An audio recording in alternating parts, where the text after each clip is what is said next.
All right, if you're like a lot of people, your New Year's financial resolution may be long gone, but it's not too late to salvage them, and there are some tips for getting your finances back on track for the second half of the year. Joining us with ways to do that is personal financial expert Mike Martinez. Good morning, Mike. Good morning. Thanks for having me. All right, so let's take this right out of the box. People have weight loss resolutions and other, be nice resolutions, and they make resolutions about their finances, and those last about how long, maybe? Right. Well, it's been 6 months since we've done those resolutions, whether it's for health or whether it's for financial or weight loss. We have to be true to ourselves. And the most important thing is to take a snapshot of that budget, find out where we stand, have we overextended ourselves, did we overspend, but review that budget.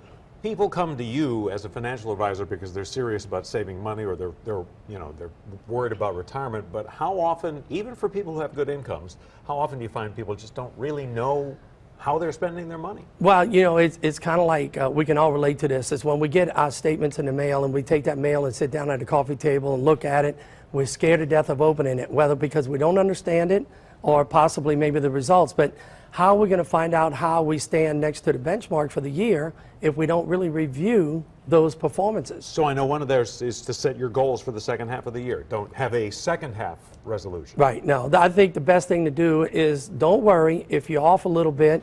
We have 6 more months. Just go back to that budget, sit down, review it, be true to yourself, and continue on that path, and you'll meet those goals by reviewing that budget and sticking to it. Do you see people who, you hear this as sort of like weight loss, and some people succeed. You encounter success stories along the way. Oh, absolutely, absolutely. A lot of folks, can take care of their own finances and review their performances, and they understand this. But a lot of times we tell folks, don't be afraid to seek out professional help, right? I mean, it's pretty difficult to do it on your own. You wouldn't take a CAT scan and bring it home and try to read it. You would go to the doctor and get his results. So the most important thing is don't be afraid to seek out professional help. They know more about a lot of those performances and your statements than possibly you do. And you've seen all the mistakes over the years, Absolutely. too. You're correct. Mark Martinez, thanks as always. Appreciate your time. Thank you.